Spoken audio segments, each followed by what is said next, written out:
मेरा नाम अक्षत खेतान है।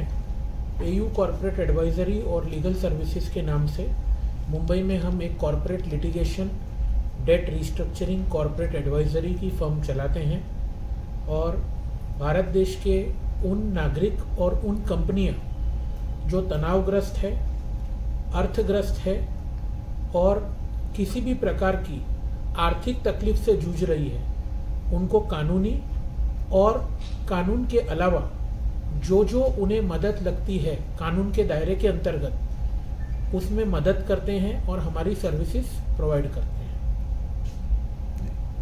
मुख्य तौर पर जो भारत सरकार द्वारा 2016 में इंसॉल्वेंसी एंड बैंक्रप्सी एक्ट, जो दिवालिया कानून लाया गया है, उसके ऊपर हमारी कंपनी काम करती है। उसके अलावा बैंकिंग क्षेत्र में बैंक्स जब एक बोरोवर को एनपीए डिक्लेयर कर देती है, नॉन परफॉर्मिंग एसेट डिक्लेयर कर देती है, तो उसके बाद में उसे किस प्रकार की लीगल सुविधाएं उपलब्ध है अंडर द लॉ, वो सारी सुविधाएं प्रोवाइड करती है और उसे अवगत करवाती है कि उसे क्या क्या करना है अपनी कंपनी को बचाने के लिए और एट द सेम टाइम उस बैंक या उस फाइनेंशियल इंस्टीट्यूशन को पे करने के लिए। स्टार्टअप जो है वो फंडिंग तो बहुत आसानी से उपलब्ध कर लेते हैं, अपने आप को या अपने आगे के भविष्य को प्रकट करके, लेकिन जो ग्राउंड रियलिटी है वो बहुत अलग होती है और वो ग्राउंड रियलिटी जब उनके सामने आती है तब उन्हें समझ में आता है कि जो कॉन्ट्रैक्ट, जो एग्रीमेंट और जो रोजी पिक्चर उन्होंने इन्वेस्टर्स को दिखाया है वो उसको पूरा नहीं कर पा रहे हैं और जब वो उसको पूरा नहीं कर पाते हैं तो उसे हमारी जैसी फर्म्स की जरूरत होती है जो क्या तो उसको उस फाइनेंशियल तकलीफ के लीगल मापदंड समझा करके बाहर निकाले या उनके इन्वेस्टर के बीच में कोई प्रकार की मध्यस्थता करवा करके उन्हें और समय दिलवाए या उन्हें ये समझाए कि अब इससे बाहर कैसे निकलना है।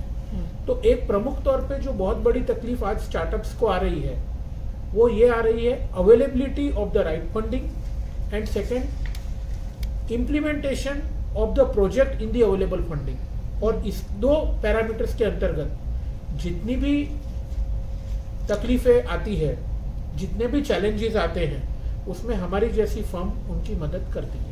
इसमें मेजर क्या देखने के लिए मिल रहा है कि प्रिपरेशन में कमी है या उनको स्किल स्टाफ नहीं मिल पा रहा? स्किल स्टाफ नहीं मिल पा रहा ऐसा मैं नहीं कहूंगा, लेकिन उनके जो फोरकास्टिंग है और उनके जो फोरकास्टिंग के सामने जो प्रोजेक्शन उन्होंने बनाए हैं और जो वो अचीव कर रहे हैं उसमें बहुत सारा गैप है।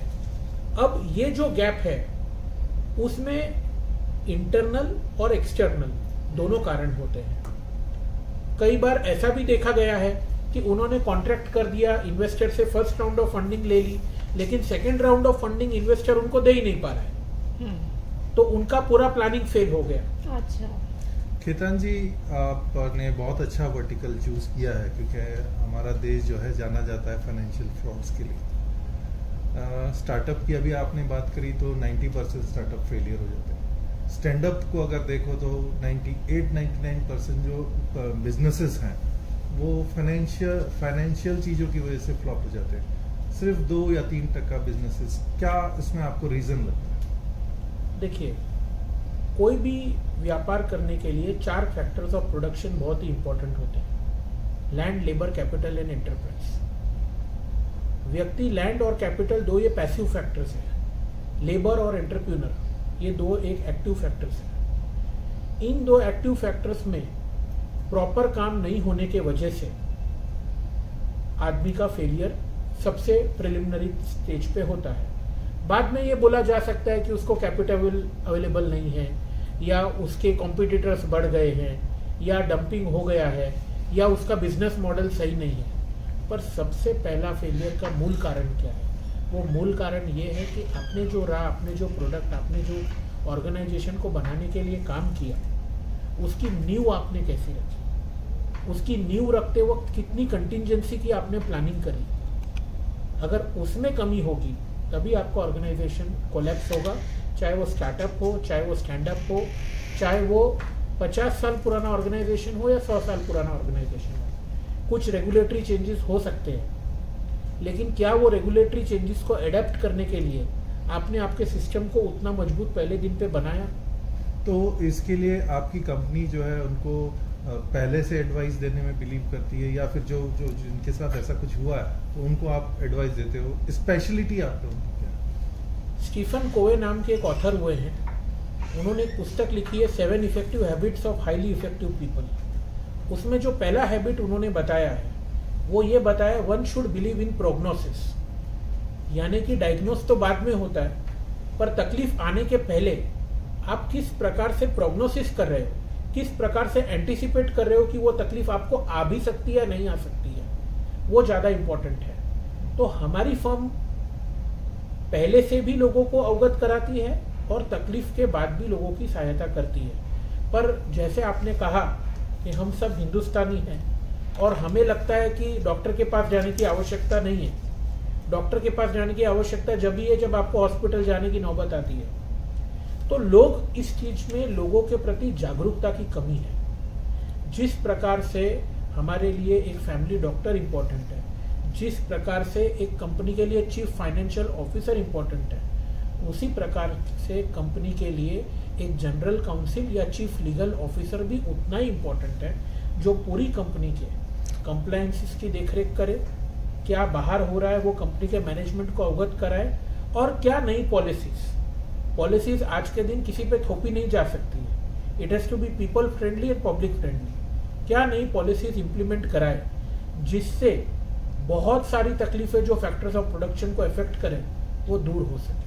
तो हमारे व्यूअर्स को फाइनेंस के साथ होता है, मतलब आप जो भी कंपनी के साथ काम करोगे फाइनेंशियल मैटर हैंडल करोगे और भी कुछ रोल होता है? हम कंपनी का चाहे फाइनेंशियल मैटर हो, चाहे कोई कॉन्ट्रेक्चुअल मैटर हो, किसी भी प्रकार का लीगल मैटर हो, वो सारे मैटर्स को हैंडल करते हैं। चाहे वो white collar crime ED CBI CID से जुड़ा हुआ मैटर हो, तो उसको क्या कानूनी मदद दिलानी है, किस तरीके से कोर्ट में उसके लिए अपीयर करना है, क्या उसके लिए स्ट्रैटेजी करनी है, किस प्रकार से उसको समझाना है कि क्या फ्रॉड है और क्या नहीं फ्रॉड है।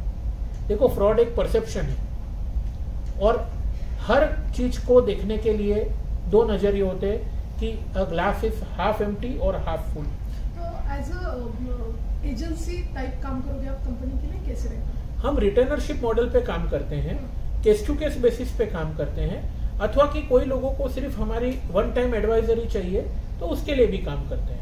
हमारे जो व्यूअर्स हैं जी, जो आपसे जुड़ना चाहेंगे या आपकी जो एजेंसी है उसकी एडवाइस लेना चाहेंगे, उनके लिए आपका क्या संदेश रहेगा? मेरा सभी व्यूअर्स जो है आपके, उनके लिए एक ही सजेशन है कि अगर आपको अब हिंदुस्तान में काम करना है तो आप शॉर्टकट नहीं अपना सकते, और क्योंकि आप शॉर्टकट नहीं अपना सकते और अगर शॉर्टकट अपनाओगे तो फेलियर निश्चित है, इसीलिए आप सतर्क रहिए, दूसरा संवेदनशील बनिए, और तीसरा आप जो भी व्यापार कर रहे हैं उस व्यापार को प्रॉफिट ओरिएंटेड हटा करके वैल्यू ओरिएंटेड की अप्रोच लेकर के आगे बढ़िए।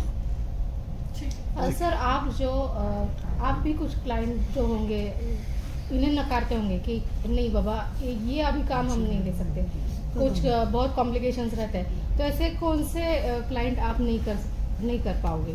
देखिए, हमारी जो फिलॉसफी है या जो पद्धति है उसमें आज जो भी कानून चल रहे हैं देश में वो सारे ऑलमोस्ट सेटल हो चुके हैं।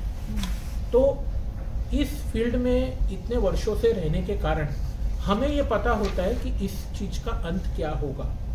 तो हम हमारे क्लाइंट्स को ये पहले बता देना उचित समझते हैं कि हम ये आपके लिए करेंगे, इससे आपको ये समय मिल सकता है, इससे आपकी तकलीफ इतनी दूर हो सकती है, पर इसका अंत ये है। आप जानकारी कंपनी की क्या क्या लेते हो, कैसे उनका स्टडी करते हो? डिपेंड करता है कि केस क्या है, पर प्रिलिमिनरी जानकारी किसी भी कंपनी की फाइनेंशियल्स, उसके क्या क्या पेंडिंग केसेस है, क्या वो कंपनी का पैशन है, क्या विजन है, किस प्रकार से वो कंपनी ऑपरेट कर रही है, क्या उसकी तकलीफ है, क्या वो कंपनी का मैनेजमेंट चाहता है, इन सभी चीज़ों की डिटेल्ड और विस्तृत जानकारी हम लेने के बाद में हमारी टीम उसको एनालाइज करने के बाद में उस काम के लिए आगे बढ़ते हैं। आपका स्टाफ कितना है, चार्जेस कैसे रहते हैं? हमारे पास में मुंबई में 28 फुल टाइम स्टाफ है पैन इंडिया हमारे एसोसिएट्स हैं जो हर मेट्रो सिटी में हमारे लिए हमारे साथ जुड़ करके काम करते हैं। ऑलमोस्ट देश के सभी हाई कोर्ट, देश की सुप्रीम कोर्ट, देश के सभी डिस्ट्रिक्ट कोर्ट्स में हमारे टाइप से एडवोकेट्स और एसोसिएट्स के साथ में, जगह जगह पर चार्टर्ड अकाउंटेंट्स के साथ में। चार्जेस की जहाँ तक बात है, हमारे कोई फिक्स्ड चार्ज नहीं होते हैं, क्योंकि हर व्यक्ति की हर समस्या अलग होती है और सबको एक पैरासीटामोल नहीं दिया जा सकता है कि हम एक फिक्स्ड फेयर प्राइस शॉप खोलें। तो व्यक्ति की क्या तकलीफ है, कितना हमारा इन्वॉल्वमेंट है, क्या रेमेडी है और किस स्थान पे और किस समय उसे वो रेमेडी की जरूरत है, उसके अकॉर्डिंगली हमारे चार्जेस निर्धारित है। मोदी जी